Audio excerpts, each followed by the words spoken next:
If we could go ahead and have a roll call, please. Dr. Beebe? Present. Dr. Beebe is present.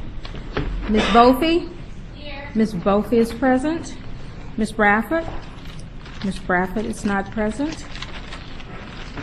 Mr. Garvey? Here. Mr. Garvey is present. Mr. Gio? Present. Mr. Gio is present. Ms. Hill? Present. Ms. Hill is present. Mr. Lee? Here. Mr. Lee is present. Dr. Moranti? Present. Dr. Moranti is present. Ms. Orange Jones?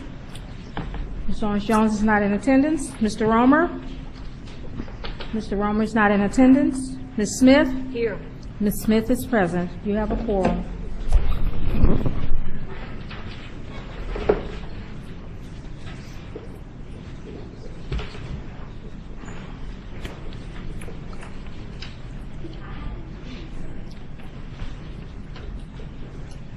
Okay, I'm sorry. Next item, please. The consent agenda is ready for approval, adding item 8.1, but pulling item 2.4 due to public comment. Do I have a motion to accept? Mr. Lee, a second? Second. Ms. Bofi? 2.4. Any objections? Motion carries. Next item. On page 19, item 2.4, consideration of reports requested by the Minimum Foundation Program Task Force. The recommendation is to receive. Do I have Ms. Smith, a second? Second. Ms. Bofi? Any objection to receiving this report? What, we have comments on this? Okay, I'm sorry. We'll go ahead to public comment. Dr. Charles Michelle and Mike, Superintendent Falk, if I could have you also come up. 2.4, is that right?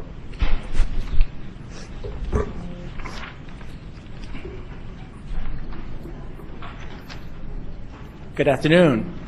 Very briefly, if I could, my name is Charlie Michel. I'm the secretary with LISEA, the Louisiana Association of Special Education Administrators. The only thing I want to point out with the recommendations, as I recall, there were a couple of things with the process, and I mentioned this at the task force meetings.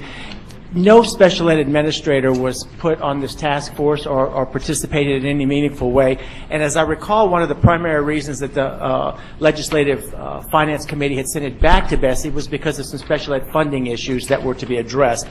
That they were not addressed, that no recommendation was made other than to keep things the way they are, does not mitigate the fact that special ed administrators should have been involved in that process.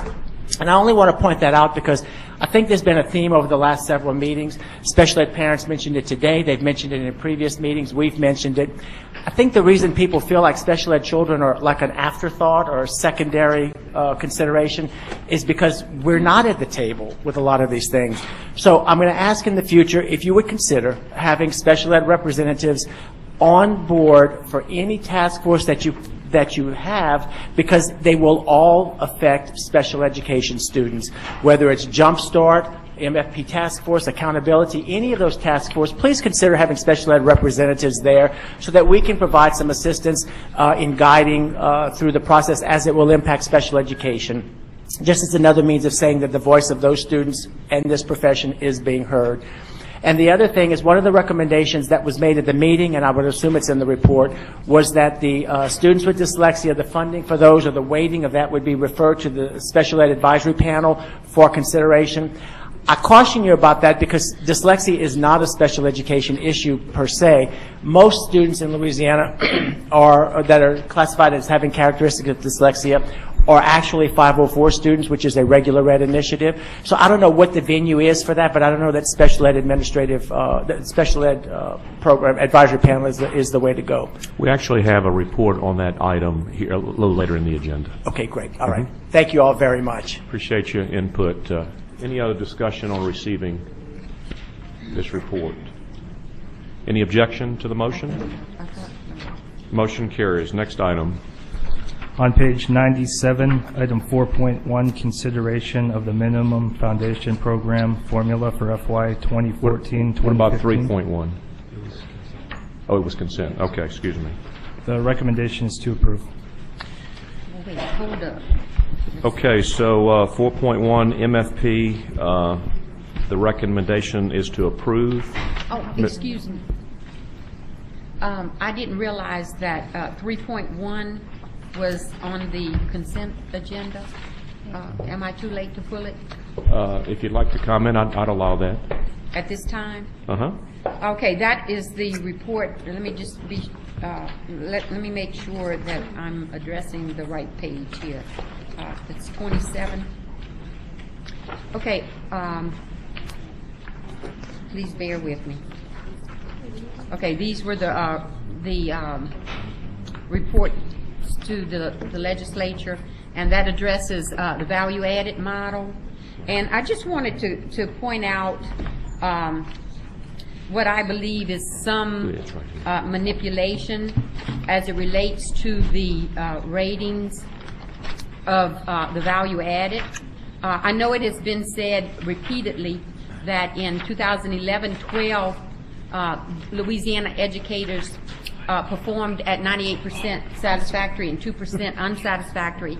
And then with the most recent results, we have learned that teachers, the value-added rating, I think it's at 96%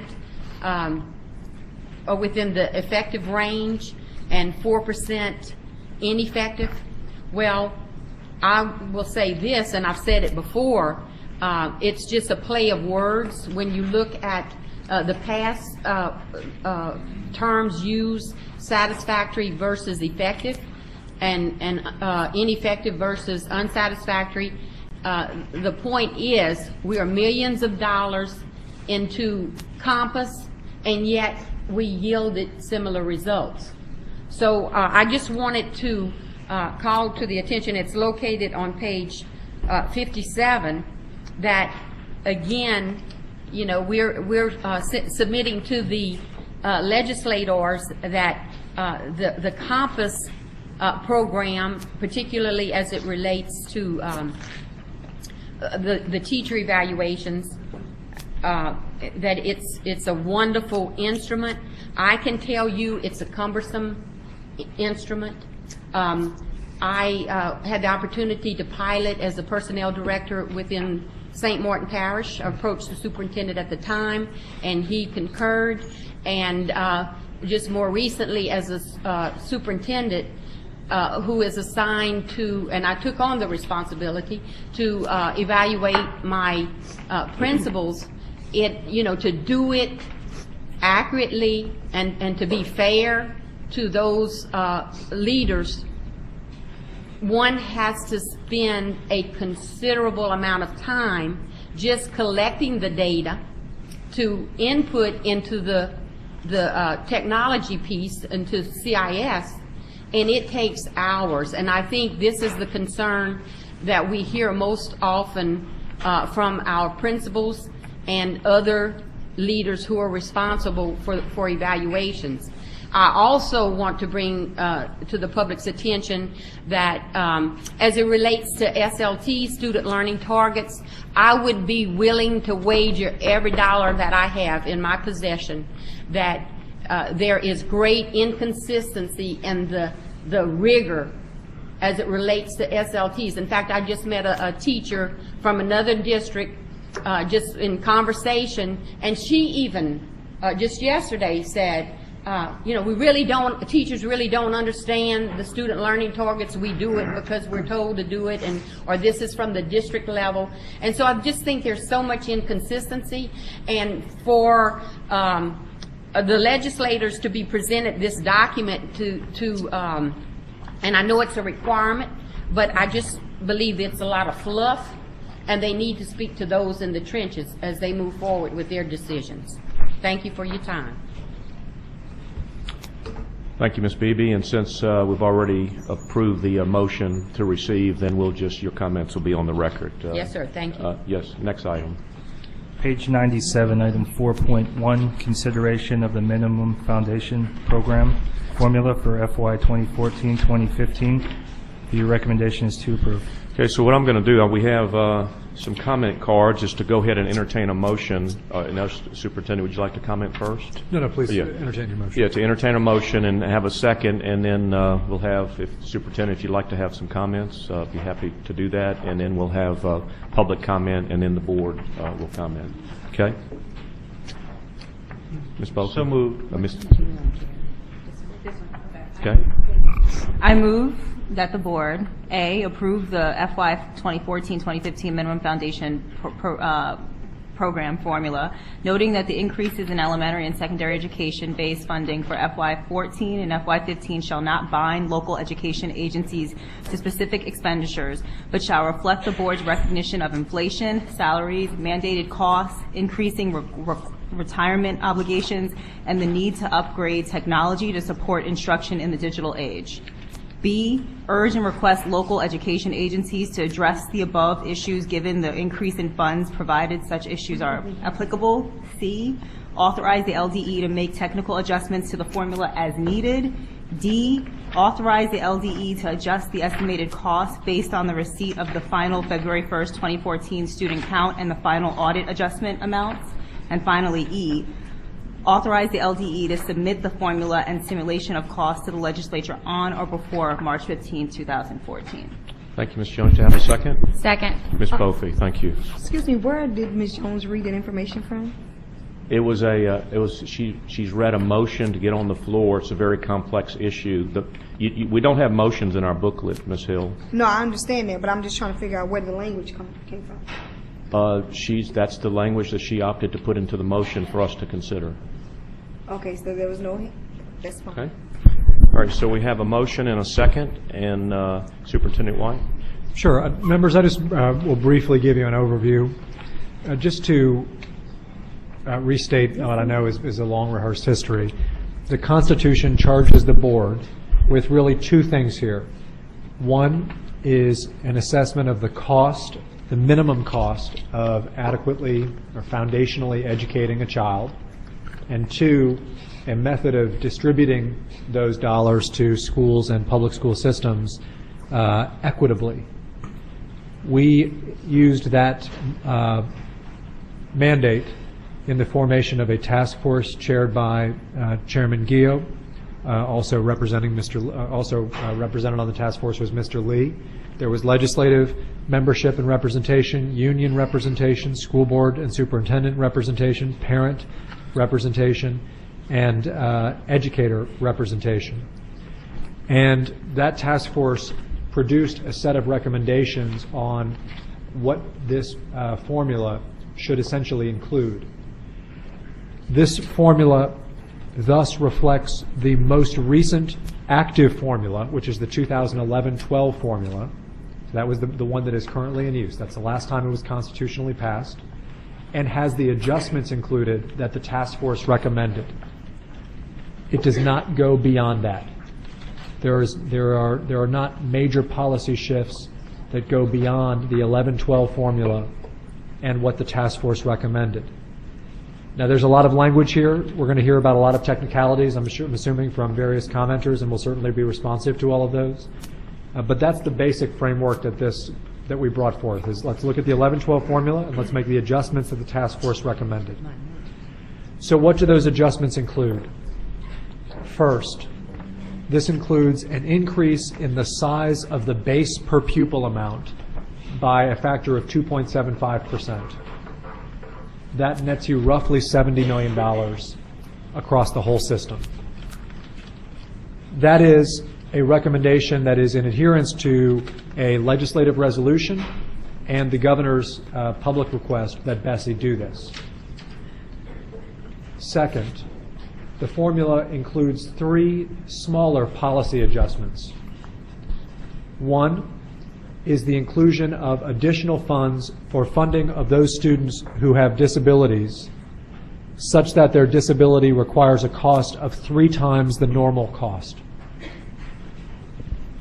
2, an increase in funds provided for certain technical courses in fields that require not just the traditional career education weight, but really require a serious investment in materials, facilities, and teacher training. Districts would have to demonstrate that they plan to use it for such costs, as it really is those costs driving this particular inclusion. 3, an equitable allocation to all districts for courses that hurt their economies of scale because they are outside of the traditional classroom. These are the kinds of courses that schools are already investing in, be it dual enrollment, be it online education, be it career training, and providing schools an allocation enough to cover the cost of those courses that frankly do stretch their economies of scale. So you have a base per pupil increase, and then you have those 3 lines as well, those 3 policy changes as well. Let me say also that, as Mr. Guillot referred to in the previous motion, there were other elements of the task force's findings that are not reflected here. There were a couple of reports requested, which you've seen. There was also an urging that there be a long-term look at the MFP. And while that's not included here, obviously, in this year's formula, that was an outgrowth of the MFP task force, a long-term look at the structure of the MFP. Finally, let me note that this does not include overt consideration of the fact that the amount of students in the system has gone up and the amount of local taxation revenue fluctuates as well. So while you have a $70 million increase from the 2.75 increase, and while we project those 3 other policies that I mentioned to net roughly $15 million, you have a roughly $40 million increase on top of that when you project out the number of students that will be in the system. That's just a guess, but it's just an estimate at this point. But when you look 9 months from now at how many kids you actually have in the system, you're going to be talking about an increase as well. So all told, you're talking about roughly $125 million increase in the formula. Now, there are going to be ups and downs. Obviously, there are a lot of technicalities that will be mentioned here, and we will certainly be responsive to all of those today, but that's the basic gist of the formula this year. Thus, most of the districts you represent and most of the districts in the state are seeing an overall increase. If there are districts that are not seeing an increase, it is likely one of 2 reasons. Either, one, their student population just is going down. There are a variety of reasons for that, but most likely if they're not seeing an increase this year, it's because they have fewer students. Or 2, because their local tax base changed significantly. And as you recall, the state basically makes an adjustment when a local district gets wealthier. The state is likely to be responsive by not chipping in quite as much for the local education. So there are a small number of districts whose money went down this year or is projected to go down. That's likely because of factors that have nothing to do with this formula. Mr. Chairman, I thank you very much for the time to present. Thank you, Superintendent White. We're going to go to public comment, and I'm going to call 4 up at a time to speed up the process. Superintendent Falk, Ms. Ray, Mr. Kleban, and Mr. Richard.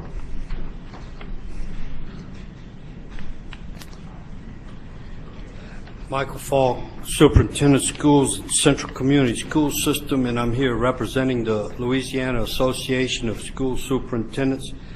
And I figure you'd call me first because, you know, I've alluded to the fact that MFP stands for Mike Falk's problem, so they probably wanted me to get up here first. We just knew you were the resident expert. Well, no.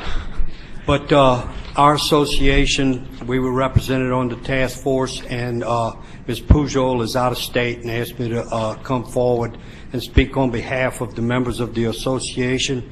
We've had discussions with superintendents and gotten their input as recently as yesterday after they saw the simulations and all. In our discussions with superintendents, they have reacted favorably to the task force recommendations and the concepts being considered in the proposed resolution.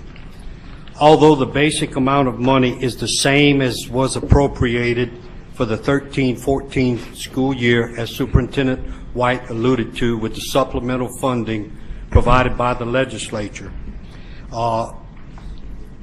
we appreciate the fact that it's been placed into the formula as an unrestricted amount that we can use to address some of the issues Member Orange Jones stated. As an organization, we would hope that futuristically we could have addressed placing increases for subsequent years. And we would hope that that would be considered in the future and in the long-term analysis of the MFP. The resolution does help to address critical areas such as career education, supplemental course offerings, and high-cost services assistance for students with disabilities. There are still concerns that superintendents have shared with us regarding increased funding being provided in the formula that was not in 11-12 for new Type 2 charter schools. And the concerns that they have expressed to us are as follows. First of all, the projected enrollment figures do not have backup information. Secondly, money is being provided from a district's MFP allocation to a school that has not opened its doors and in some instances has no facility to conduct classes. And then thirdly, and the gravest concern, are local dollars going to schools located outside of a parish or a district line, which were approved by local voters.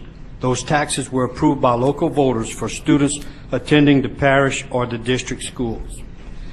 I have stated on many occasions that there will always be winners and losers, no matter what formula you adopt.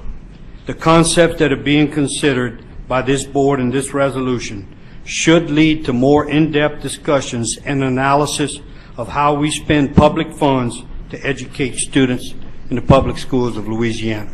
I thank you for the opportunity to share the thoughts of our organization, Mr. Chairman. Thank you, Superintendent Falk, and just want to personally thank you for your input on the task force, and it was real valuable to have that input as we've molded a resolution. Thank you. Ms. Ray? Thank you, Mr. Chairman. Although I won't be as prolific, I'm sure, as Mr. Monahan, I'm Mary Patricia Ray, and I'm here representing the Louisiana Federation of Teachers. And we're here today to express the same position of opposition that we expressed at the MFP task force and with regard to the report of that task force. LFT has a long and proud history of advocating that this body, as well as our legislature, uphold the Constitution. Upholding the Constitution means fulfilling a duty to fund fully the entire cost of educating Louisiana's K-12 public school students. This resolution incorporates the nearly $70 million increase, which was included in last year's general budget, despite recommended freezes by this body, into the MFP. So in that sense, it commits the same base amount of money for the coming school year as was actually appropriated in the current school year.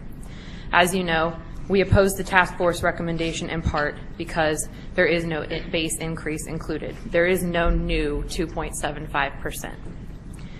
We believe that including funding for course choice initiatives inside the MFP will inevitably lead to revisiting the rulings issued in the past regarding MFP funds and their unconstitutional uses.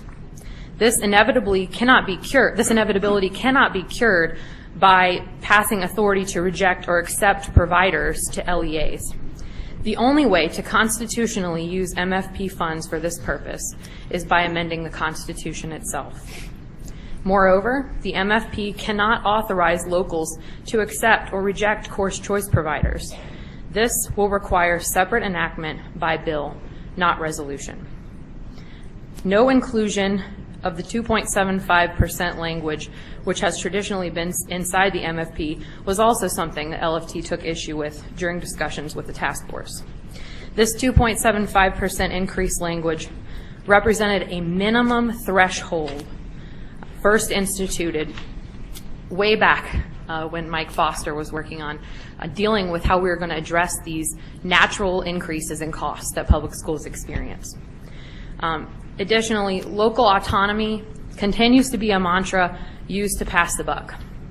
As this body bemoans the plague of teacher shortages, it must respond with solutions. No highly qualified teacher should ever be embarrassed to advocate for pay that represents their value and recognizes cost of living increases that are a natural result of inflation. The language authorizing pay raises should be mandatory, exactly like the language placed into House Bill 1 unanimously by the Louisiana legislature during the regular session of 2013. By failing to include such language, this board is effectively lowering the pay of every certified teacher in our state in the coming school year. They are also guaranteeing that our teachers will be paid less than they were during the last school year. And I'll stop there. Thanks. Thank you for your comments. Mr. Richard? Thank you, Chairman Guiot, Superintendent White, BESE members. I'll try to keep it brief and stick to the issues. The first is we applaud, as an association that represents over 645 school board members across the state, we applaud the dialogue that has occurred. We've said that time and time again over the recent past board meetings. In regards to the actual resolution, and as it's presented today in comparison to the past resolution, the 1112 resolution, there are two fundamental issues that are topics of major concern for school systems across the state.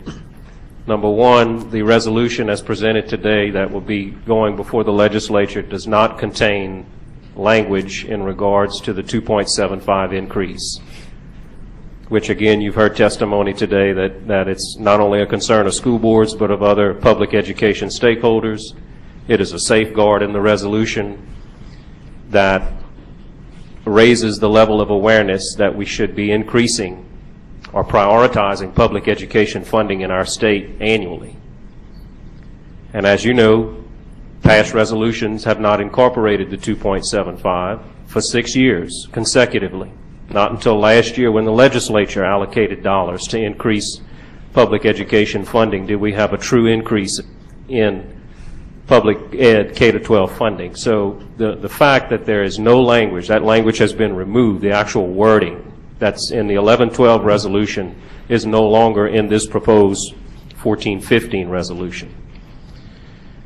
And finally, the second major point, second major difference, fundamental difference in reviewing the tables, and maybe we'll get to a point in time in the future where we won't find these things out by happenstance, and we can get to a point where we can sit down as stakeholders and actually review the simulations and the tables that are included as part of the resolution as stakeholders, and not in this type setting in a formal board meeting due to time constraints where we have to, are forced to take a position to oppose or approve. I think it would be very beneficial down the road if we could really sit and vet what the simulations look like. And in doing that, there's a major difference from the 1112 formula and allocations in regards to the funding of the 4 state schools. Table 2A clearly and succinctly highlights that local school districts will be picking up the tab for funding of NOCA, Special School District, LSDVI, and LSMSA. This is new. This has not been in the past resolutions. And the local districts will be financing state-operated schools as the resolution is presented to you today, to the tune of about $3.4 million in local funding that will be withheld in the allocation as it's distributed to local school districts, as I understand things and as our organization understand things. Again, major differences from the 1112 formula to this formula. Also, in regards to the 2.75, that is the minimum threshold. We would ask that there's no time in the recent history of public education in our state are we at a point in time or at a crossroads where we can truly make K-12 education a priority in our state. Include the dollars that are in there this year that the legislature allocated, increase the per pupil, and we applaud you for putting that in there. But also include increases on top of that in regards to a minimum of 2.75. Districts across the state have taken on the challenges of raising standards. We're moving to an online testing environment. There's no other time. And other states around us are doing just that. They're increasing funding for those initiatives as we raise rigor and move to higher standards. And we want to acknowledge that it's really a standstill MFP in regards to that 2.75 increase because the money is being included that was already there for this current year. And the course choice allocation provisions, we felt like we had hammered out a compromise with the stakeholders at the table. And the language from the task force recommendations clearly delineated the title of course choice. In the resolution, it's titled under supplemental course allocations. We have laws on the books that are out there that need to be changed, obviously, or addressed, hopefully in this upcoming session. And we would hope that we could get some clarity on those issues as well. And it really is troublesome to be here and oppose a resolution where there was a great deal of dialogue. But because of these new issues that I've brought forth today in regards to no increase, future increase language in the actual resolution and the local costs that will be borne by local school districts for students attending the 4 state schools that are state-operated schools that get state general funding to operate. That's the reason why I'm up here today, very perplexed that we have to stand as an organization in opposition to the resolution as it's presented. And I thank you for your time. Thank you, Mr. Richard. Mr. Kleban? Good afternoon. My name is Ben Kleban. I'm the CEO of New Orleans College Prep, and I also serve as the charter representative on the MFP task force, and I appreciate the opportunity to serve. I wanted to speak briefly about the high-risk pool component of the MFP formula, but just given the prior comments, I also wanted to briefly state that I just disagree with some of the comments earlier made earlier about teacher pay. As an operator of public charter schools for the past 7 years, we have increased the compensation levels of our teachers by at least 2% per year, regardless of what was in the MFP, whether there was a pay raise provision there or not. When there was a pay raise provision, we increased teacher salaries beyond what the state required. The reason we did that is because we believe in our teachers, and we believe our teachers are the #1 reason why we succeed, and they're the #1 reason why we've achieved student achievement gains over the past several years. So I just would ask the board not to be discouraged by scare tactic rhetoric and to trust that school administrators who are effective managers of people, as many of you are in your own industries, know that when they reward teachers, reward effective teachers, that's the #1 smart strategy to get results for students. But with regard to the MFP formula, I just wanted to commend the task force for the recommendation to increase the pool of high-risk funds by approximately $4 million. This effectively almost doubles the high-risk pool. For those that aren't aware, the high-risk pool is a case-by-case application for severe needs students. This is a small number of students. In my own network, we have 1,200 students. There's about 1,500. I'm sorry, there's about 15 students that actually apply, that qualify for this funding because of a severe special need. But their average cost to serve these students is about $36,000 per pupil. There is no other resource available to try to close that gap than this high-risk pool. And unfortunately, there still wasn't enough money in it last year. Our applications for these students, and as well as the school districts across the state, I believe were funded at approximately 58%, 55 to 58% of what the actual need was. So I think it's the right amount of money to double that pool now to meet those needs. I want to share 2 quick anecdotes of how this money makes a difference for kids. We had one student, I'll just name him KR, has severe mental health disorder, did not have high-risk pool money assigned to him prior to coming to our middle school. After receiving a successful allocation of high-risk pool money, we were able to give him a child-specific aid, and he changed his level of service from less than 40% in the general ed setting to more than 80% in the general ed setting within 1 year, due to just the effective intervention of that aid in implementing behavior planning. He's now on track to pass his EOCs in high school. We could not have done that without the high-risk money. Another student, JM, quadriplegic in a wheelchair, first started with us this year. We did not receive high-risk pool money for her because the school in the prior year before she enrolled with us did not apply. And because that school did not fulfill their responsibility to access the resources that this child needed, we were forced to use our reserves to deliver her services, because clearly we had a moral and legal obligation to do that. Regardless of needing to do that, she is now out of a wheelchair. She's walking. She's feeding herself for the first time. She's laughing and smiling every day. And it's just another example of what schools can accomplish when they have the resources. Now, we were fortunate enough to have a backup plan when we didn't have the high-risk money, but I would also ask the board to consider that that there be some policy in place to take care of these students even when the school system who may have enrolled the student in the prior year doesn't actually apply for the funds. And I would ask you all to consider a way to try to resolve that. Thank you for your comments, Mr. Cleveland. Thank you for being here. Appreciate it. We'll go to the next group.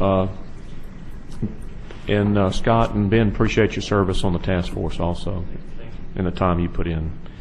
Mr. Garrett, Dan Garrett, Dr. Roseman, Paul Nelson, and Bill Arsenault. Mr. Chairman, would you mind if I just respond to a couple of points Sure. as the panel comes up? Please do. There were just two things I wanted to highlight that may have some lack of clarity based on some of the comments. It is true that in this formula, the way that the Louisiana School for Math, Science, and the Arts is funded at NOCA and New Orleans Center for the Creative Arts and the special schools like the School for the Deaf and Visually Impaired, they are funded through the state making a contribution and then the state again making a contribution, and then the state adjusts its contribution to the local where that tax-paying family resides. That is a $3 million to $3.5 million impact out of a $3.5 billion formula. There are several districts that just have one such student, for example. But I did want to verify that what Mr. Richard said, that $3 to $3.5 million impact is there. Second, with respect to the course funding, the course funding is a supplemental course allocation fund. It is just money that is given on a per student basis to every single school system so that they can cover the cost of dual enrollment courses and such. It is not the course choice program. I want to be clear about that. Of course, it has similarities. It's courses that are provided outside the high school, but it is a way of allocating dollars to school systems so that they can cover a cost. It is not the course choice program as it exists under Act 2. Thank you for your comments. Mr. Chairman? Yes. I had a question that came up with the last speaker, Mr. Clayton, and I was hoping the superintendent could clarify a question in my head, which is, I think he said that the high-risk pool was funded at 58% last year, which means roughly that doubling it should cover 100%. It should, yes. Is your understanding that it will be covering 100% of the need, or is there some need out there that well, let me back up. He also mentioned that there was a child that was not served last year that qualified. Are there more children out there that qualify that are not being served that would make it maybe not 100% covered if we get the word out there that I think there's that properly potential. advertise or properly make people aware of this? I think there's that potential. To be clear, the aspiration of this is not that we create a set of funds that funds every bit of the education of these kids. Remember, these kids they get the traditional BESE allocation also, and the traditional allocation for students with disabilities. The question really is, can we cover the costs that the school system can't cover, essentially? And we believe that every dollar that is dedicated now under this proposal will cover the cost of everything that we know previously wouldn't have been able to be covered. In other words, every cost, as you say, from last year. Could it surface additional demand that we weren't aware of? Absolutely could. And then we would bring that back to you next year for consideration as to whether or not we need to make an adjustment. Okay, if you don't mind keeping an eye on that, and let's talk about it next year. Certainly will. Thank you. Mr. Garrett? Thank you. Mr. Chairman, members of the board, Dan Garrett, representing the Louisiana School Board Association. Mr. Richard touched on it, and I was going to go into a bit more depth. And I understand what you're saying, Mr. Superintendent, about course choice not being course choice, but I guess I'm confused. A month or so ago, BESE adopted the recommendations of the MFP task force. on page 3 of that task force, there's a section entitled Course Choice, big C, big C. It then goes on to say that that would include dual enrollment, TOPS, core courses, etc. It then went on to note that Course Choice was being subsidized with 8G funds, and the note is this is a relatively small and not sustainable long-term source. And it was my understanding that what the task force was looking to do was to create a sustainable course choice funding mechanism through the MFP. So I think when we looked at it, we looked at course choice being, with dual enrollment being a component of it. But yet, in the recommendation, it also went on to speak about that LEAs would be reimbursed 90% for their cost of these courses. We understood that. We agreed to that notion that the school district would pay the full cost of the course and then get reimbursed back. For course choice, that would cost us, for the courses that are not dual enrollment courses, that would actually cost us some money. For the courses that are dual enrollment courses that we're funding 100% of right now, we would save some money. We felt like it would actually be an expansion of that program. I think those were my comments. It looked like this was going to be Louisiana virtual school on steroids. Mr. Garrett, if I just clarify real quick, I don't think it's going to cost the systems any because, in essence, they're still getting the funding in the MFP. This is above what they're getting in the MFP for those students taking those courses. And I guess, Mr. Gale, what I'm trying to say is we looked at the way the recommendation was drafted, and we understood how it was going to operate, and we felt like that, that was, if you'll recall, when there were discussions about the actual language, that was one of the issues that came up, is making sure it was compliant with the Act 2 ruling, et cetera, and there was special care put in to require that local approval. Well, let me speak to why it changed just for a second, just to clarify the facts. In meetings with superintendents and the School Board Association, there was a concern expressed that the proposal you had articulated, which Danny I was responsible for. We brought that to and I was with it at that time. But there was a concern expressed that it would not meet the equitable allocation provisions of the Constitution.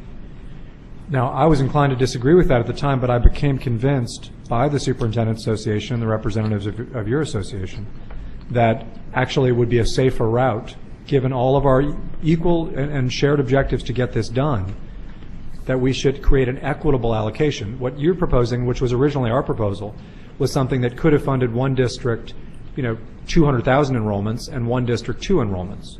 And there was a concern that could be construed as not equitable. So what's been proposed here is an attempt to achieve greater equity. And I guess I'm confused because then when you, in the actual MFP proposal itself, it actually contains a provision that could lead to that exact same situation. You could have a district that did not use its full allocation, and then that money would be reallocated to other districts. But only after they had the money at their disposal. They would choose not to. They would be choosing not to use the pot of money that had been equitably allocated to them. And I guess the question then is, and a lot of it may have to do with semantics. As a lawyer, I'm a huge believer that words mean stuff, and we are too. I'm an English teacher, and I am too. And the notion being that I think a substantive change in the language needs to make sure that all the stakeholders understand that it's going to lead to the same conclusion. Just as we did earlier, I think we may have the opportunity to maybe wordsmith this so that it does. If that's the goal, if both parties actually still agree on what it's supposed to do, then we can come up with language that everyone is comfortable with to achieve that common goal. I want to say, Mr. Garrett, that if what your organization is suggesting is that you don't agree with the language of this specific provision, I want to be clear that your organization, the one you sometimes elect to speak for different organizations, but the one that you said you were speaking for at this meeting, at this presentation, has had this language for weeks. Check Mr. Richard. We got the MFP when it was released. But and like I said, I just want to be clear. That's really not the case. And so, if there's a specific language change, you can suggest it now. That's fine. I would be more than happy to draft language that, and maybe we could handle it at tomorrow's meeting because technically this is just the committee. The full adoption to take place tomorrow. I'd be more than happy to provide that language.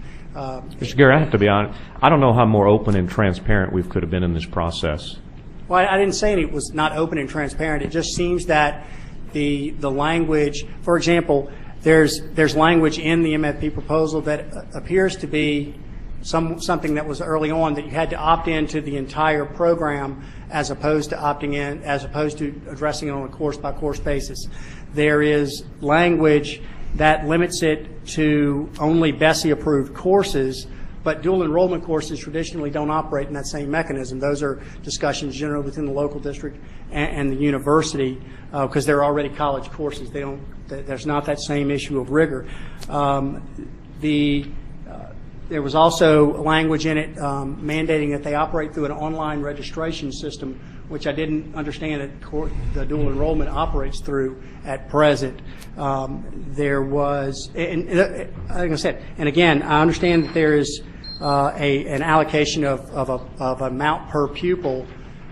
Does that mean that from that allocation, the school district would get 100% of the cost of the dual enrollment course, or is it still the 90%?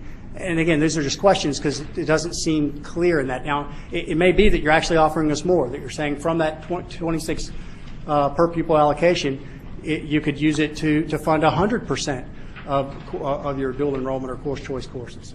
But it's just not clear, and I think we can make it more clear before the resolution is sent to the legislature. Thank you for your comments. Dr. Roseman. Philip Roseman. I'm a physician from Shreveport.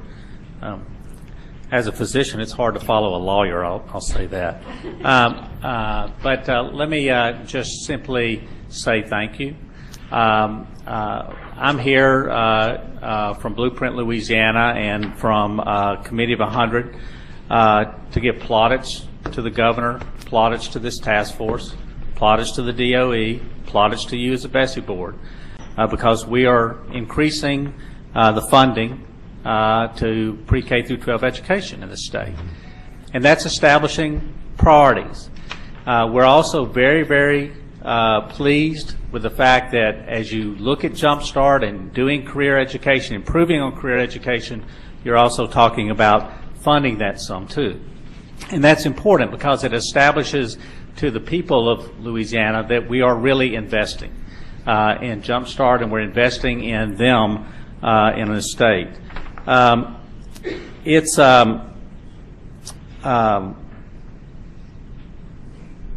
It's hard to put together varied funding sources, and y'all are doing that. And I guess all I'm really here to say is thank you for this, for we're movement in our state. We are increasing funding into pre-K through 12 education here, and also to say to you, thank you for all that you do to make Louisiana a better place to live and work. I know it's been hard being on the BESE board in the last probably 3 or 4 years, but our plaudits for your work. Thank you very much. Thank you, Dr. Roseman, taking the time to be here and your comments. Mr. Arsenault. Merci, M. Guillaume. Je m'appelle William Arsenault et je suis le président du Conseil pour le développement du Conseil Louisiana. My name is Bill Arsenault. I'm president.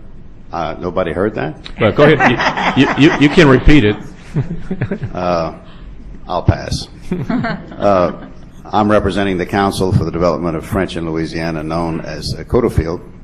I appeared before the task force a couple of months ago with an issue that has been plaguing us for quite some time, and that is for more than 40 years now we have been importing teachers from Francophone countries, primarily France, Belgium, Canada, in some cases Africa, and Coteaufield serves as the visa sponsor for these individuals. And that responsibility has been increasing over the years by the federal government.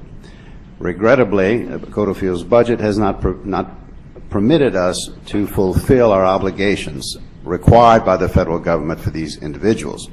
And we requested a small increase, language in the MFP for a small increase of $1,000 per teacher to enable us to fulfill those responsibilities. You have included that language, and for that we thank you very much. Although Coteaufield is not mentioned by name, I'm assuming, Mr. Superintendent, that we will make the necessary arrangements with the Department of Education to cover the cost of those visa responsibilities. We have added, because of the estimated cost, $1,000 to the stipend, or it is given to school systems to cover the visa processing cost, which was not covered before in the process. So yes. Thank you very much. Any questions? Merci beaucoup. Thank you for being here. Appreciate it. Superintendent Nelson? Good afternoon. My name is Paul Nelson. I'm the superintendent of Concordia Parish. I just wanted to point out, I'm not here to advocate for or against the formula, but I just wanted to point out the fact, because I've had this conversation with a couple of BESE board members over the last couple of days. You know, last summer at the end of the session, the legislature gave the Department of Ed and districts roughly $69 to $70 million, which was in lieu of the 2.75% factor. At that time, we were told 50% of that money had to go to teacher salaries, as traditionally the 2.75% growth factor had been used. This year, I understand that we're going to move forward with that 2.75 as part of the MFP formula, supposedly with no strings attached to that growth factor money. But I just want to point out that in practicality, it is already obligated. Once the superintendent and the local board gives that money to an employee, it's nearly impossible to pull that money back. So I don't want anyone to leave here thinking that districts necessarily have gotten a windfall in funding, because they actually have not. That money is already obligated politically, morally, in each district around the state. I just want to make that comment. Appreciate your comments. I would clarify that the way that it ended up from the task force recommendation was a direct input from the superintendents at their request to do it that way. So I appreciate the clarification, and we're trying to balance the wishes. Yeah, thank you. That concludes the public comment, and at this time I will open up the discussion to the board.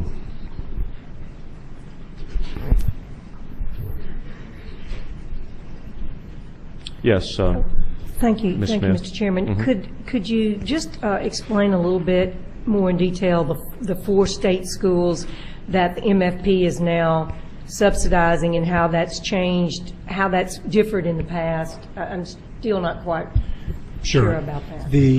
In the 2012-13 formula, it was included that the LSMSA, NOCA, and LSDVI, that the state would send a share of its share of the funds to the district, to the schools for that child, and then the state would send another share from which it would essentially say, we're not going to give you then that to the district where that child resides. We're not going to give you that amount, and we're going to pay for the whole thing, but we're also not going to give you the amount for that child because that child isn't there. As opposed to if the state were to say, we will fund the whole thing and then not take any deduction from the local. That formula was struck down by the Supreme Court, not because of that, but because of other reasons. The entirety of that formula was struck down. Thus, that provision was struck down.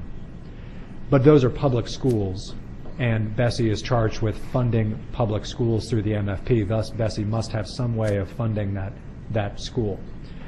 BESE has generally chosen not to, what I would call, double fund, which is to have the state pay both the state and the local share for all such schools, because there is a local taxpayer paying those funds for those schools.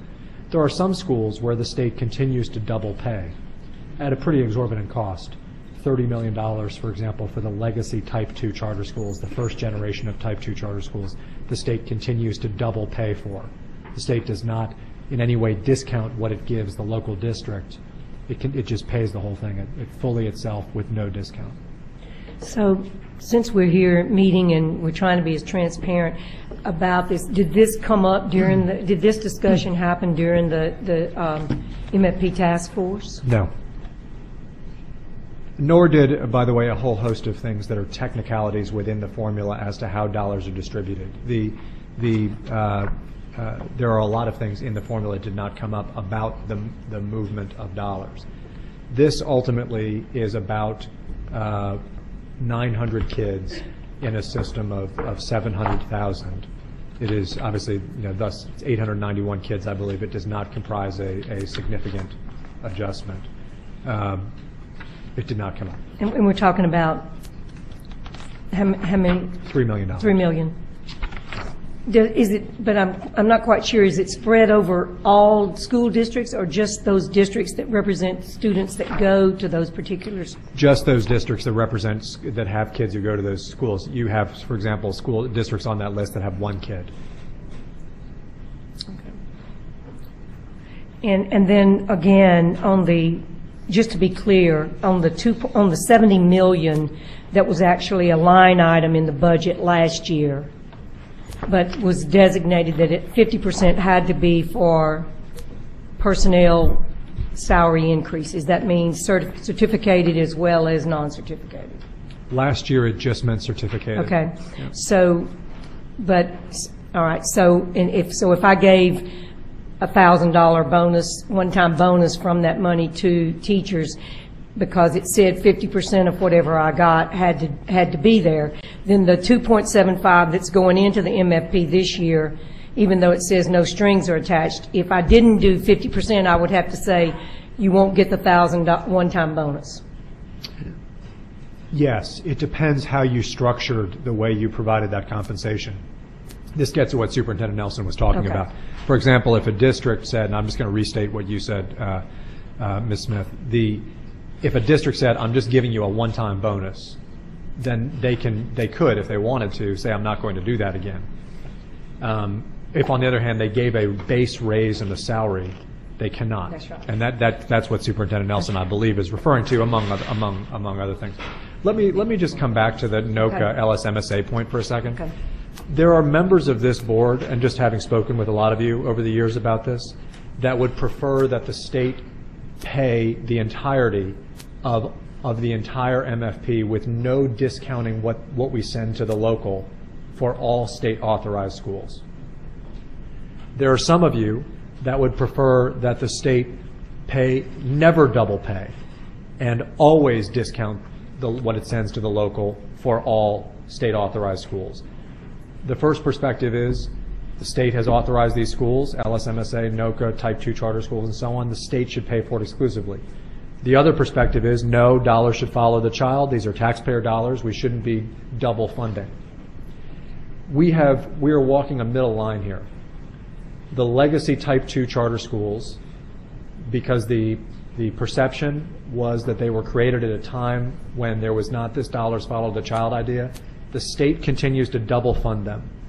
In other words, the locals raise tax dollars, and there is no discounting of state dollars going to those districts. The state pays the whole way. Some of you, that rubs the wrong way because the idea is the state should not double pay. On the other hand, for new Type 2 charter schools and for this LSMSA group, the state is not double paying. So I don't want to create the perspective that we have kind of leaned one way or the other on that. We're trying to walk the line between the concern that the legacy Type 2 charter schools should be funded one way and the concern that these other schools should be funded another way. Ultimately, this is the way that it was done in the 11-12 formula for new Type 2 charter schools, and we are including LSMSA and NOCA in that this year for 891 out of the 700,000 kids. Any further discussion? Mr. Yes, Okay. Dr. Beebe. Again, Mr. Giat, I want to thank you for facilitating the MFP task force. And as you recall, the last meeting, I did vote in favor of the MFP task force recommendations. But after hearing the presentations and the concerns presented today, I have to point out that, I'm concerned with the uncertainty of the course choice provisions of Act 2, and then I feel there is too much uncertainty without the specific language being addressed by the resolution as it relates to future increases of the 2.75%. So as we take our vote, and I'm sure you're going to ask for the vote in a few minutes, while I favor many of the components, particularly I heard the gentleman who spoke on behalf of Codafield. I do support those programs, but I will be compelled to vote against the resolution. And I respect that and appreciate your comments. Any further discussion? Mr. Chairman. Yes. in light of that, I think the superintendent maybe mentioned, and I'm not going to put words in his mouth, but in trying to get the stakeholders to agree and come, and as we had when the task force met, is there a possibility of some meetings and language that could be maybe inserted into the formula, the preamble, the formula itself, to maybe get the stakeholders, such as the School Board Association, in agreement with that? You know, that's a really good question. And we can call them back to the table. I don't know if y'all do it in BESE. We did it in the legislature all the time. Which specific items you're referring to? Well, I think the one with the School Board Association had the most concern about, which was what I think Superintendent White said was the way we had it worded in the beginning. Well, what I would tell you on that particular item is there have been intense negotiations with the superintendents and the School Board Association and the department to negotiate the language that was acceptable as it was put into the formula. Now, somebody else may be able to shed a light, and I'll be willing certainly to entertain that if we think we can make some tweaks that would make a difference. But I'm a little perplexed myself as to the differences at this stage. If it's just some small issue that we might can correct, I would say get the stakeholders, as many as you can, behind you before we submit this. Members, if maybe I can give you some background on this. This has been a multi-stage process, and it's not unlike the legislative process. At the outset of this, there was a set of kind of principal recommendations in a letter that Mr. Guillot sent to the board. That language was then tweaked. The letter from which Mr. Garrett read was that first letter, which was in December at some point. Then we passed a set of recommendations at the task force. I and my team then engaged the superintendents and the School Board Association to work through on a mechanical level. So at that point, we were still at a kind of concept level. We had to work through the mechanics. When we started working through the mechanics, what we realized is, and I took the recommendations of the superintendents, that an equitable distribution, a better way of doing it, rather than a 90% subsidy, would be to distribute dollars to every school system to cover these costs. So the language did change. It changed in those discussions. For whatever it's worth, Mr. Garrett was not a part of any of those discussions. So, and in fact was reading from a different, I don't even know what document he was reading from when he quoted the formula, didn't get it right. What I would suggest is that there's more process left. We have a final vote tomorrow. We have an entire legislative session. And over the course of time, the MFP, and I know you've been here for much of this, has kind of come down to the final weeks of the legislative session, and the legislature and the department and BESE have met to kind of hammer things out. I know that that's not, in the end how we hope it goes, but generally there's 3 months left in this process. I look at it, Mr. Silbernagel. And, I would hope that maybe we could get through this at this stage and then work those issues through as the process goes forward, including even today, if that's of interest. That's great. If that can happen, I'd love to see that happen. Thank you. Any further discussion? So we have a motion on the floor, and Superintendent, what I hear you saying is if there's some tweaking between now and tomorrow, then we'd certainly be receptive to considering that on these items? Absolutely. Yeah. And just to give some history on this, we will then send a formula to the legislature by March 15. Right. There will be legislative hearings. There will be future BESE meetings. The legislature in the Constitution is specifically allowed to say, no, we want you to make this tweak, and we're allowed to send it back, and so on. I hope we don't have to do that, but I'm giving you a sense that there's a lot of process in all of this left, and these are just different stages. So we're certainly happy to talk. If Mr. Richard and his team have a suggestion that hasn't been mentioned in the 4 weeks since it's been shared, then we're certainly happy to do that. Okay. Any further comments from the board? Any objection to the motion? Okay, Dr. Beebe and Ms. Hill object to the motion. Motion carries. Before we go to the next item, I have another motion relative to this item. In recognition that the proposed 2014-2015 MFP formula does not include funding for early childhood education, I move that the board hereby commit to developing a strategy of equitable early childhood education funding in future fiscal years and support legislation throughout the 2014 regular session that allows for the consideration of 4-year-old pre-kindergarten education as a component of elementary and secondary education. I second that motion. Okay, Dr. Morency seconded. Discussion from the board.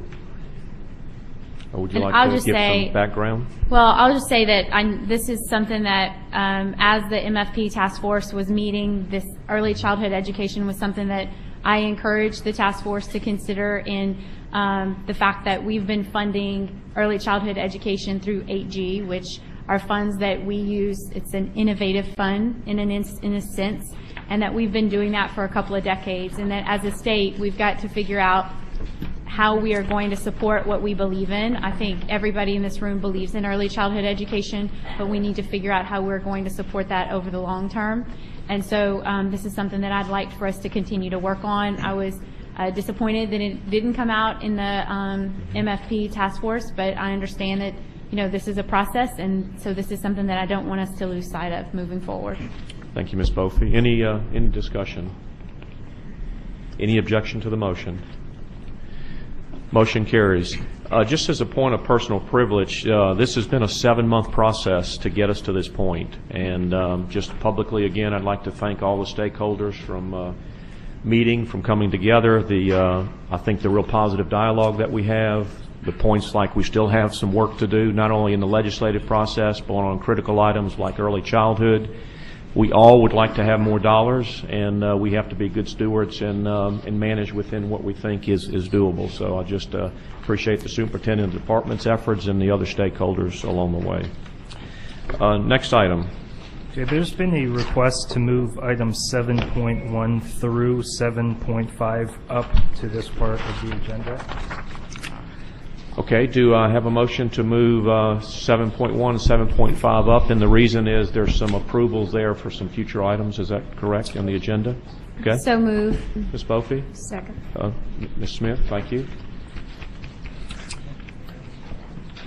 So then on page 132, item 7.1, consideration of 8G funding cycle activities, FY 2013-2014 budget. The recommendation is to approve. Do I have a motion to approve? So move. Ms. Bophy, second. Ms. Jones? Thank you. Oh, no? No, not on the record. I'm sorry? Just. Could I have a second? Another second? Ms. Smith. Thank you. Smith, thank you. Discussion on this item? To be clear, and I don't know, Kim, if you want to jump in, but this is a kind of a framework item where it is basically saying we are requesting approval to the entirety of the 8G program and budget, and then in each of the next 4 items, Correct. there are more specifics. You having then made that adjustment, there will be specifics into how the adjustment will be used, essentially. Okay, thank you. Yeah. I mean, that's basically it, yes. Okay. I'm Kim Trippo, the AG director, and basically with the item 7.1, they are the proposed revisions to the current budget. And as the superintendent said, in green, you will see on page 133 the amounts that will change. And then in items 7.2 through 7.5, the revisions to those individual programs that will change. Their budgets are in the And essentially, it's moving $1 million from a program that's on hold to correct. other items. Is that correct? The early childhood data system that was within the early childhood literacy program has been placed on hold, and so that $1 million that was earmarked for that has will now be redirected into, well, within that particular program as well as 3 others. Okay, thank you.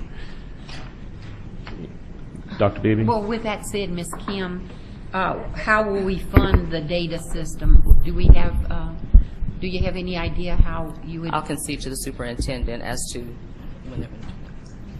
Well, I think we got a little bit out ahead of the program. You know, I think we need to put the program in place and then really determine how it is that we'll be organizing our information. The state is engaged in an overhaul of its information technology systems. Right now, there's a significant consolidation of technology services going on well beyond this agency, but going into all agencies. We felt like we really weren't in a position to develop information technology system while all that was going on. We're going to do the work of the pilots and then ultimately shape the work of the information technology systems around that rather than the reverse. I think it's a future year expense. Any objection to the motion? Motion carries. Next item. Oh, wait. I just need to recuse myself from the... Okay, Ms. Jones recuses herself from that vote. Sorry about that. On page 134. Well, if I may need to recuse myself, but I mean, this is just dealing with the proposed changes. It's not an award of any kind to any district, or as I understand it. No, it's just the overall budgeting of the programs. Well, for the record, though, I'm going to recuse myself in the event that my district, St. Martin Parish, benefits. Okay, that sounds fine. Thank you. Please note that. Next item. Page 134, item 7.2, consideration of HE program and budget revisions and/or progress reports on statewide or block grant programs for FY 2013-2014, the Early Childhood Literacy Program. The recommendation is to approve. I move to approve. I second. Okay, Dr. Morante, and seconded by Ms. Bofi. Any need for an overview of this, Kim? Okay. Just if you could, just give us how this is being divided up amongst the different pieces here so we'll have an understanding. Okay. For this particular early childhood, on pages 134 and 135, monies are being added for different trainings, class training, curriculum supports, and to hire a consultant to work with them. And as I said, the superintendent or his designee may want to add more information, regarding exactly what's going to transpire. Okay, we'll see if there's some questions. Any questions on this item? I see here it says to... Ms. Hill, if you could use your microphone. It says a $25,000 to secure a consultant to identify policy changes to improve the systematic support for early childhood. Now, I know currently within the new program, like the class and the class training and things of that nature, that we had the pilot program where we actually allow providers within several districts to provide services to those districts that was being a part of this pilot program for early childhood. So I guess my question is, why will we be hiring another consultant, Superintendent White? Well, we have a whole set of activities. We have teacher training activities. We have, but we also have curriculum writing activities that need to happen. Our pilots are requesting additional curriculum be developed to cover the entirety of the year, and we're working with them on that. And frankly, our pilots are just growing. We're getting so much bigger. We're doubling in size for the upcoming 4 months, so we need additional support. So the networks that we already have in place, they don't have the capability to provide these type of trainings and curriculum support?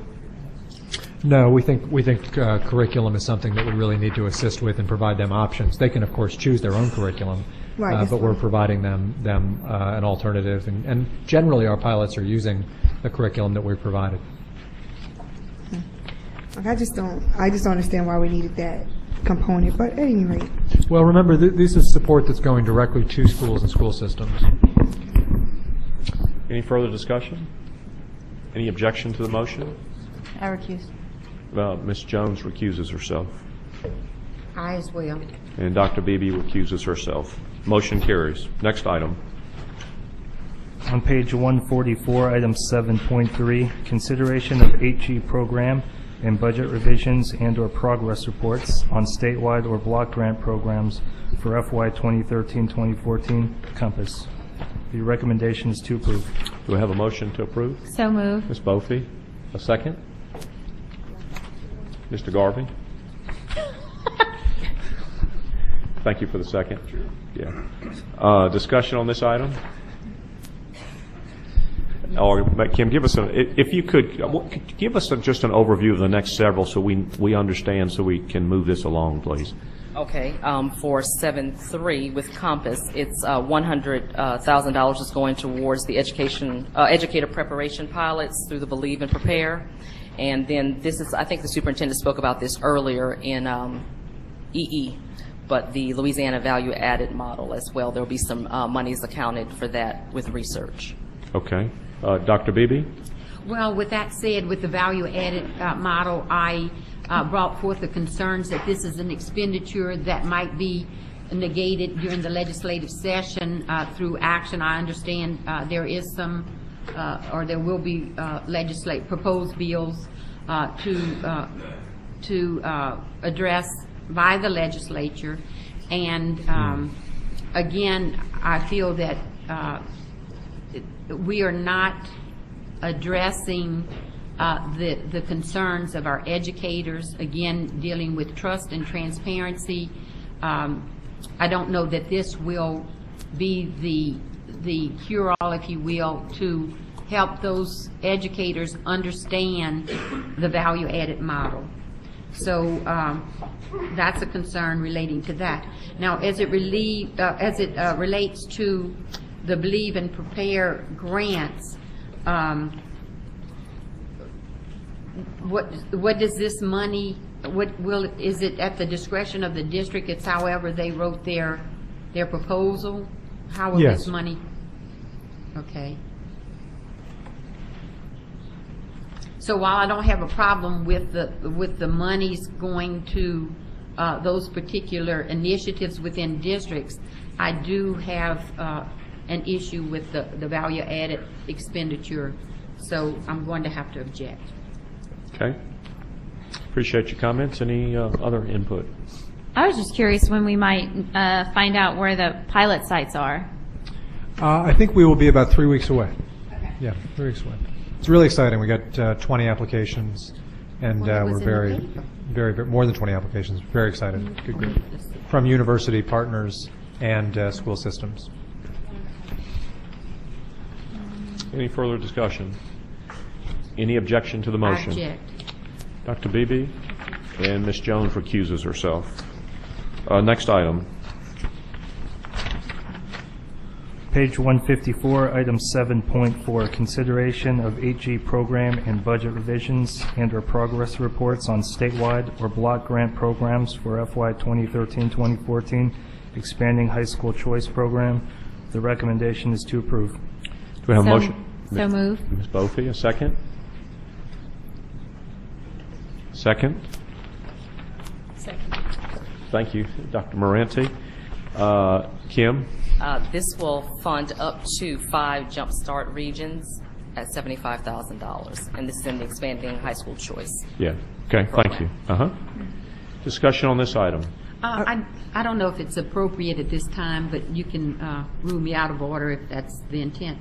But as it relates to the pilot programs, I think I read that as part of the rubric that school systems would have to partner with charter schools, like the traditional public schools, in order to be awarded the maximum points. There has to be that collaboration with charter schools within the Jump Start. No, I don't think so. That's not in the. Not to say that it's not a good thing, but it's not. That's not in the rubric. I thought I read that somewhere. I believe it. You may be reading that districts should partner with other districts. That was in the.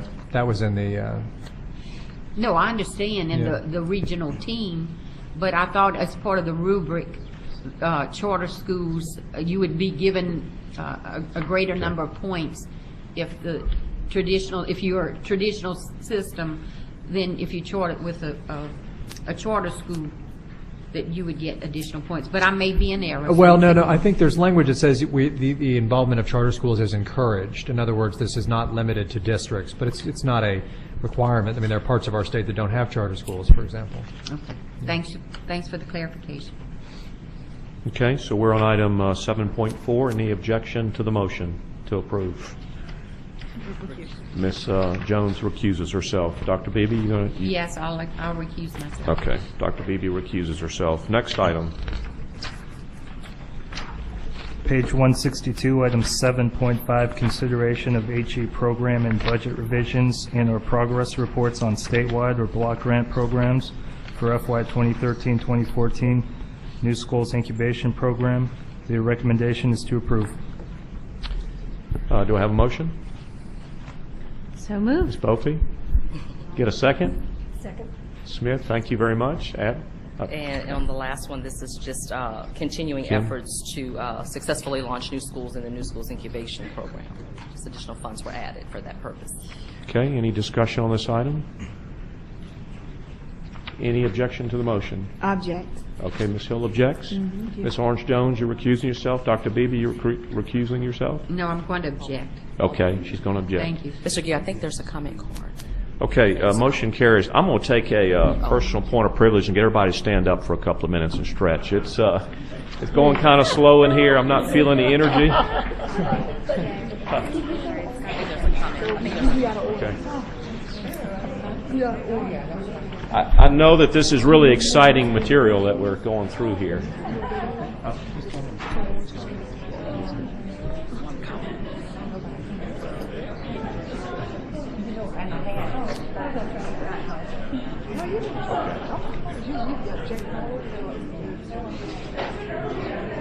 Okay. Okay, everybody doing a little better? Yeah, thank you.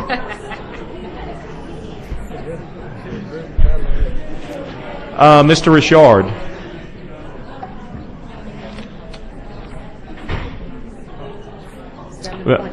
Scott, I apologize that I missed your card, but we'll reconsider this item on based on your input. Which item is it? 7.5. Page? Thank you, Chairman Guillot. Hope I don't put everybody back to sleep. I'll keep it brief. Just a quick question for clarity. And this question may have been answered in the more recent dialogue that I missed it, but in 7.5, there's item title Aid to Local School Boards. Funds will be used to provide Lafayette, Orleans, Richland, and Jefferson parishes for leadership, professional, and our new school incubation.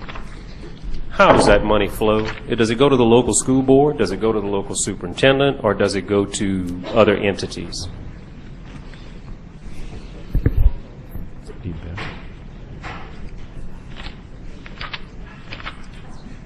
I'm sorry, Scott, I was copying. Where do the dollars flow? Yes, ma'am. On 7.5 and the budget revision. So the budget revision is for $250,000 that would go to a local school board, which the board has not allocated yet. It will actually be considered when we go back to item 5.1 or 2. And I believe that's intended to go to the Recovery School District. Oh, I'm sorry. Funds will be used to provide Lafayette, Orleans, Richland, and Jefferson parishes for leadership, professional, and our new school incubation in the amount of $420,066. That goes directly to those districts for the purposes as intended, and usually the department has an MOU with the district for the certain use of funds. A lot of them are either for grant programs, like when the Believe and Succeed grant program, that's how those allocations are done. For this one, Superintendent, you might have to remind me what those funds are for. So have these dollars flowed? And this is a revision, or there's an increase? They're increasing that by Can y'all tell me where you are? 10,000. Where are you?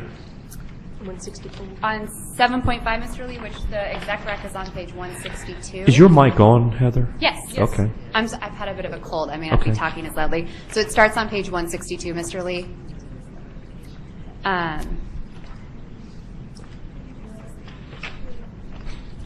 And department staff is saying this is part of the Believe and Succeed. So they had put it under public assistance when really it should have been under aid to local school boards because it's going to school boards. Public assistance is when it's going to outside agencies. So it's just moving it so it's aligned to the correct category of recipient. And I guess the purpose for asking the question is, have the dollars flowed, or will they flow? Because many of these districts are, everybody's planning budgets right now. Staff is saying those dollars have flowed. And there are grant applications that outline what these dollars are to be used for that the department accepted? Correct. Do we have that information in the packet as to what the grants are? Not in this packet because those grants were awarded in August of 2013. We can certainly get that for you. Yeah, Okay. we can absolutely get that for you. Thanks. Appreciate your comments. So I'm not going to open up the motion again. I don't know if there wasn't anything there that changed it. So let's go to the next item. All right, we're going to return to the original order of the agenda. We're going to go back to page 98, item 5.1, consideration of federal state grants and allocations to LEAs, Type 2 charters, approved non-public schools, and community-based organizations.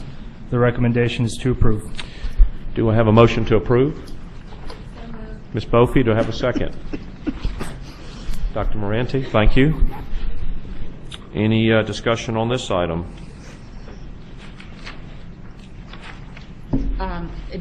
Is this relating to Act 3, the proposals that were submitted? Yes, yes.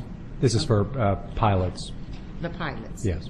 Okay, we had that first set, and then this is the second group? Yes. So I'll have to recuse myself. Okay. Yes, yeah. Any objection to the motion? I recuse myself. Okay, Dr. Beebe recuses herself. Ms. Jones recuses herself. No, I don't. You don't? No? I No? don't. You don't? You good? I do not. Okay, she's good. All right, motion carries. Next. No. Next item. On page 104, item 5.2, consideration of LDE contracts and leases of $50,000 and over. The recommendation is to approve. Do I have a motion to approve? Dr. Moranti? Second. But Ms. Bofi? Any discussion on this item? Dr. Beebe? Well, as I've communicated in the past, I always have concerns with the amendments, and certainly when they have when they are of a significant dollar amount. I would refer you to page 116 as it relates to the amendment of Which page, please? 116. Okay. A contract which addresses. We're Oh, on I'm sorry. 5.2. Oh, I'm sorry. I was on 5.2. Okay, well, let's see. 6.1. Okay, I'm sorry. That's okay. I'm confused myself. It's 104. Any objection to the motion? Motion carries. Next item. On page 113, item 6.1, consideration of RSD contracts and leases of $50,000 and over. The recommendation is to approve. You making the motion, Dr. Beebe, to No, approve? actually, I want to speak to it. Go ahead. Ms. Jones? Second. Second by Ms. Bofi. Thank you. In the right place. Discussion? Right, so I'm. Yes, ma'am. in You're order on the item now. Okay, I want to call attention to page 116, and as I pointed out, it's a significant dollar amount, an amended dollar amount, going to a project management firm, and it's always a concern when, I know within my experience within a local district, whenever there is a need for documentation, it's it's the responsibility of the local superintendent to provide the requested documentation. And I realize that litigation is involved in this instance, but it would appear to me that the Department of Ed, Mr. White, I don't know, you or your staff could collect this information at your expense rather than encumbering this money to a management firm. Why don't we have Ms. Hankins come down and just discuss it? We're actually quite proud of this is not a change order, but we're quite proud of the degree to which we keep change orders and amendments down on this $2 billion project. But Lona, if we could maybe just talk about what this is and why we had Jacobs make this change. So you're referring to the Task 2 where support for litigation services. Yep. This was related to the litigation that Orleans Parish School Board had against their insurer, and they needed some assistance. It's our prorated share of the cost for that litigation, and it is related to our program managers helping to prove storm damage against the insurance companies so that we could adequately get the amount of money we were able to get from the insurance companies. And correct me if I'm wrong, but we pay that with the Lexington proceeds. Is Correct. That right? So in other words, this is a service that the size of it increases, the size of the expenditure increases when the amount of revenue from the insurance proceed increases. In other words, it is a self-funded project. Correct. More money into this project means much more money for the overall school building project. That's correct. We were able to, in this last settlement, I know we were able to garner somewhere in the neighborhood of $30 million. So in essence, the $1 million would be rather insignificant, is what you're saying, based on the results. The more we need this service, it means the more that we are recouping from the insurance proceeds. And yes, that $1 million is way smaller than the amount of insurance proceed revenue that we get back. We get back that revenue, we pay for the consulting services and legal fees with those dollars, and that process has gone forward. It's an ongoing process of demonstrating post-Katrina damage, essentially. Correct. But in essence, has this case been resolved? Yes. Oh, so it has been resolved? Yes.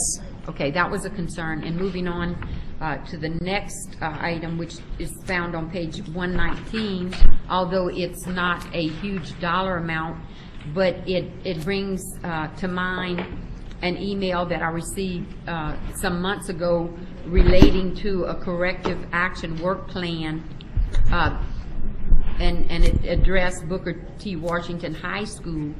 And so I do realize that a corrective action plan was submitted, Superintendent White, because then I received follow-up correspondence from a legal entity saying that the action plan was satisfactory.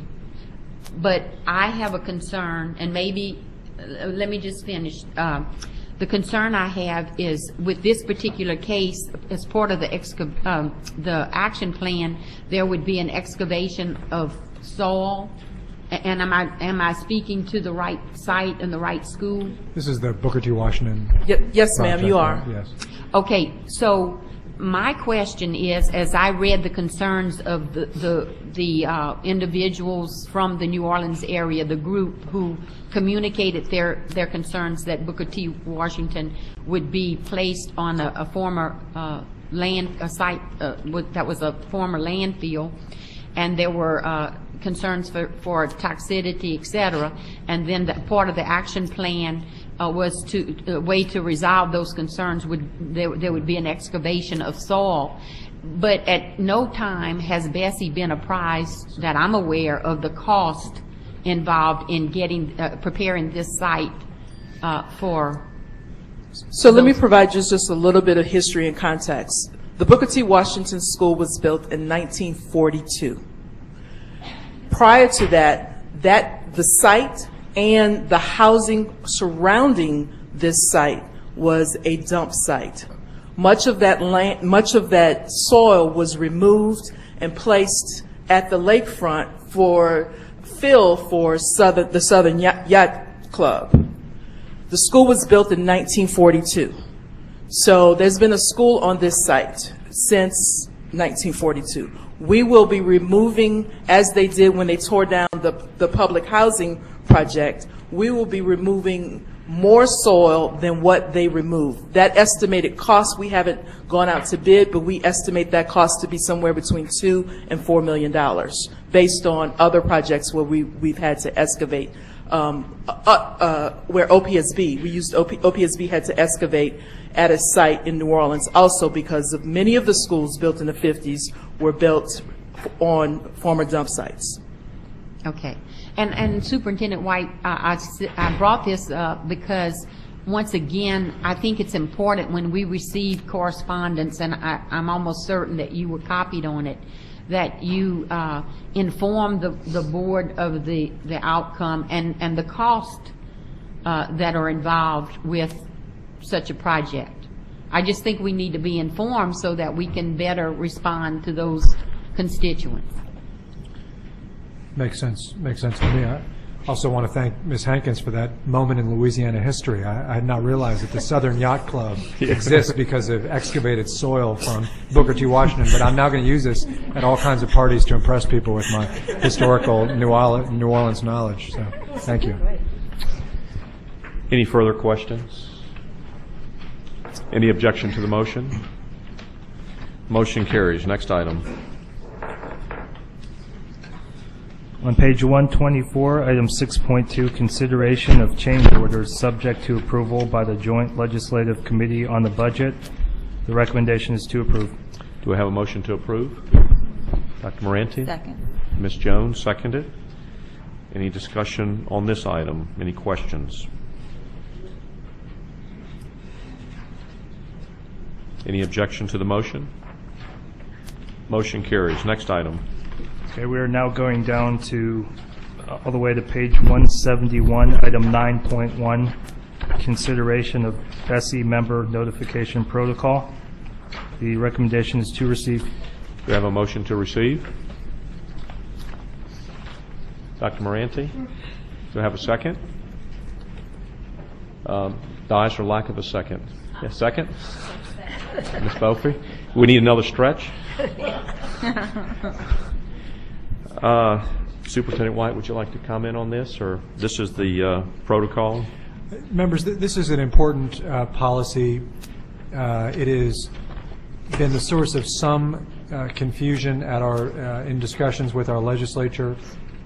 We have received strong guidance from our House Appropriations Committee that this be adhered to, that there be continued measurement and accountability when 70% of MFP dollars are not spent at the school level.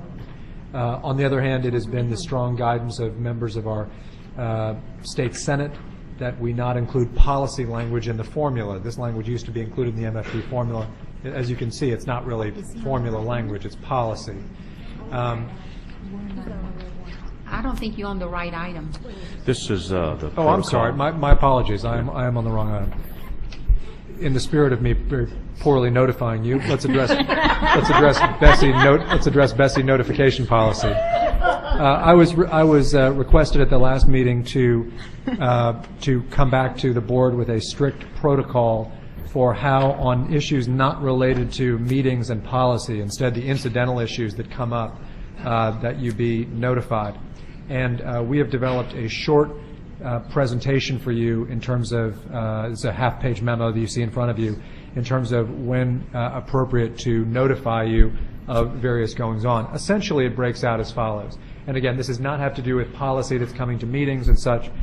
It is, number one, in the event of statewide awards, recognitions, or academic outcomes that are announced, we will make all board members aware. The same is true of events that may relate to the security or an emergency of any kind that threatens on a statewide basis and is of statewide news, students or our school system. We applied a similar protocol to local issues, whereas if we become aware of a local success, of a local award, recognition, or education outcome that you may not be aware of, we would make the local representative member aware of it, as well as BESE leadership. The same is true for a local emergency or that kind of safety situation, where we would make you aware on a local basis. These seem like rules that allow us the flexibility to exercise judgment and not flood your inbox, but at the same time to appropriately prepare you for news that you may otherwise read on the front page of the paper. Thank you. I apologize for the taking it out of order. Well, I appreciate that overview. Any comments? I will offer this, Superintendent White. As part of your recommendation in the last bullet, instances when you will contact individual members at a minimum, the fact is that I often have contacts from individuals outside of BESE District 3. And then you reference emergency circumstances related to public safety or legal concerns, but you want to keep it within the particular board member's district. I think it's imperative that we are apprised as a full board, because just for the sake of knowing, I recently recalled a situation, it was in the media. I had no knowledge of it, and then, of course, I'm receiving telephone calls, and I'm asked to comment. And I don't know if you realize this, but it puts us board members in an awkward position to say, well, I don't know what you're talking about, and then it's of such relevance it makes the news. And yes, it may be to a specific board member and the board member's district, but I just think it would be professional courtesy to make the board aware. I'll speak up from my standpoint, and I guess I have a different view, which is, I certainly appreciate the view. From my perspective, I'd like to know what's in the district. If I get a call that's outside of that relative to something else that they want to reach out to me, I would just reach out and find out the information and get back to them. I guess with the information age and all the notices we get, my preference would be to keep it managed like it's presented. And if I am contacted, then to check into it and follow up. And it's just a different view. But I appreciate where you are and what you're saying. I have trouble reading everything I get now. Well, I could debate you, but you are, like you said, that's your view. I have mine. And I think it's very, as you pointed out, Mr. Giat, the fact is we have technology, we have a BESE staff, and I think if it reaches the media's attention, that we should at least be afforded professional courtesy to make us aware, and particularly if we shouldn't speak to the issue. There remains unresolved concerns, and I'm not going to get into a public display of that, but there are some events out there that have not yet been resolved. I don't know, perhaps Superintendent White is aware, but I have not been given an update as to what has occurred with those events that have been in the media. That's all I'm saying. Okay. Any further discussion? Dr. Moranti? No, I do. I really do want to thank Superintendent White and Dr. Beebe for bringing this up, because formulating it into a protocol is really very positive, and I appreciate your response to us as a BESE member to put something in writing. And hopefully, as we carry out this protocol, we'll be on top of it. We'll be in the loop. And I want to say thank you to Dr. Beebe, but I want to say thank you to you for putting it into a protocol format. Appreciate that. Any further discussion? Any objection to the motion? Motion carries. Next item. On page 173, item 10.1, consideration of revisions to Bulletin 1929, Louisiana Accounting and Uniform Governmental Handbook regarding the 70% expenditure requirement for the minimum foundation program formula. The recommendation is to approve as a notice of intent. Do I have a motion? So moved. Ms. Bofi, Dr. Moranti seconded. Okay. Discussion from the board. Mr. Lee? Did we not have any guidelines on this? Guidelines meaning? Well, this looks like it's all new language. This is language that was essentially the same language that was in the MFP formula previously. Okay, Yeah.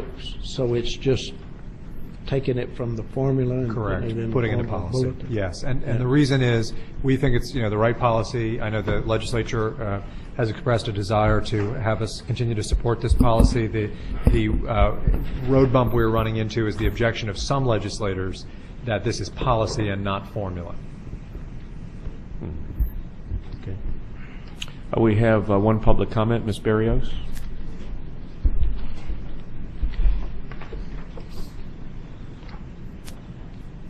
Lee Berrios, St. Tammany Parish.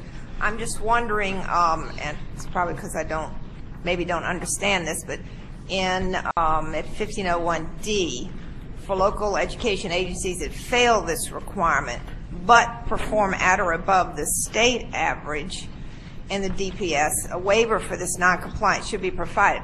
I'm not understanding why there would be a provision for a waiver, particularly since the state average and the formulas both go up and down based on, what I consider to be some pretty nefarious methodology. But why would there be a waiver from a requirement? This truly addresses the needs of our students in the classroom. I think it's a good policy. Why would there be a waiver for that?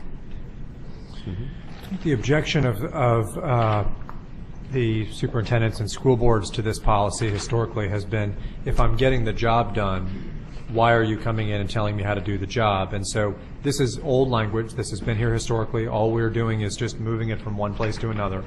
And I believe the rationale at the time is to go along with the school boards and the superintendents and say, okay, fair, if you're actually doing the job well, then we'll leave you alone. Whatever you're doing is working. If you're not, however, then obviously we're going to try to get more dollars closer to the classroom. And as I said, the fact that this formula, this average and the school and the district performance scores are, they're not just straight out right there. This is pretty questionable to me. But if you're laying us on the superintendents and the school boards, then I'll go to them with the concerns. Thank you. Thank you for your input. Any further discussion from the board? Any objection to the motion? Motion carries. That concludes admin and finance. The what is School Innovation and Turnaround? Is that School Innovation Committee will meet in 5 minutes. okay?